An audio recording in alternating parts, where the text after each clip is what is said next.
He's looking strong already in his top 32. What can he do against this man? Well, he has the weight of the world on his shoulders right now, Conor Shanahan. He's been fighting for a championship for a few years. He said this year was the year. Will Laurie Heinonen, the Finnish driver, be the man to take him down? Shanahan edges forward on the handbrake, jumps the start line. Through the chicane they go. Heinonen versus Shanahan, the first run of your top 16 underway. Big initiation from Heinonen as he absolutely screams away. Puts a little bit of ground between him and Shanahan. But now Shanahan edges up onto the door. Conor Shanahan goes for the kill straight away as they come down the hill into the outside zone. Shanahan has to brake to avoid the inside, to avoid the curve, and now allows Laurie Heinonen to put some distance between himself.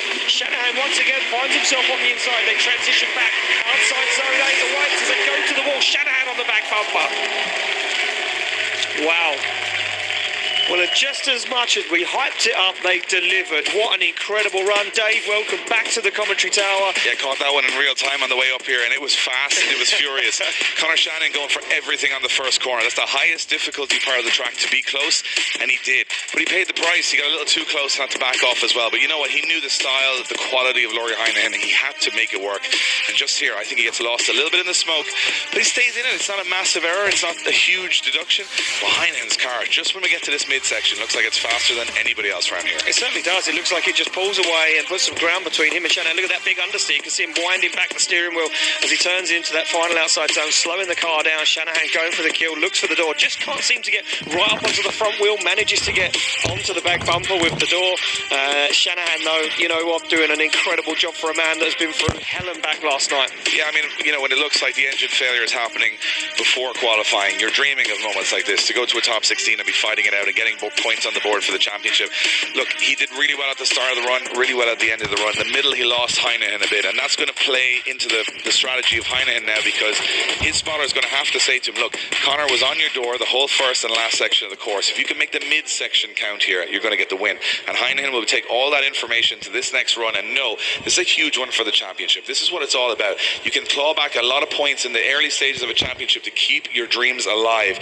And right here, with a lot of home support from a neighbouring Finland, which is just over the border, Heinonen has probably more fans in that grandstand than any Swedish driver, and they're willing him on right now. Shanahan is under pressure. He said the car is under pressure, and I think this is going to be fireworks from the off. I think it certainly is, Dave. Well, we've already seen fireworks in the first half of the run. They come through the chicane, through the gears. Shanahan now under pressure in that lead position. Can Laurie Heinonen get the job done? He doesn't initiate where we thought he would. Maybe he thought Shanahan was a lot slower, or is he going to reel him in? He tries to reel him in, but Shanahan does have the pace. Now starts to accelerate away as Laurie Heinonen leaves him some room to manoeuvre, doesn't get up close and personal onto the door.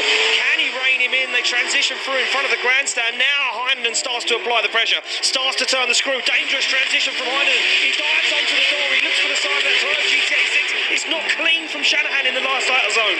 I'll tell you one thing, it's got to come back to proximity for me. I mean, Heinonen didn't have it through the first section of the course. We talked about Shanahan's proximity through turn 1 and 2.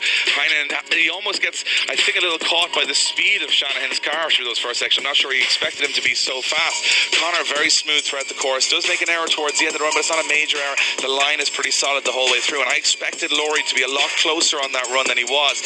And as you can see, at this point, Shanahan's on throttle. Heinonen has to wait. He's on the inside line, and he makes a big dive here. Heinonen, watch this, on the inside. This is good proximity, but he goes on big angle. It slows him a little bit for the transition.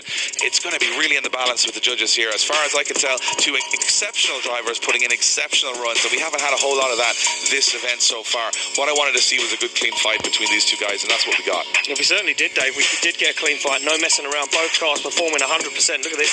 Shanahan takes a little glance over. He can see Laurie Heinonen right there on the rear bumper.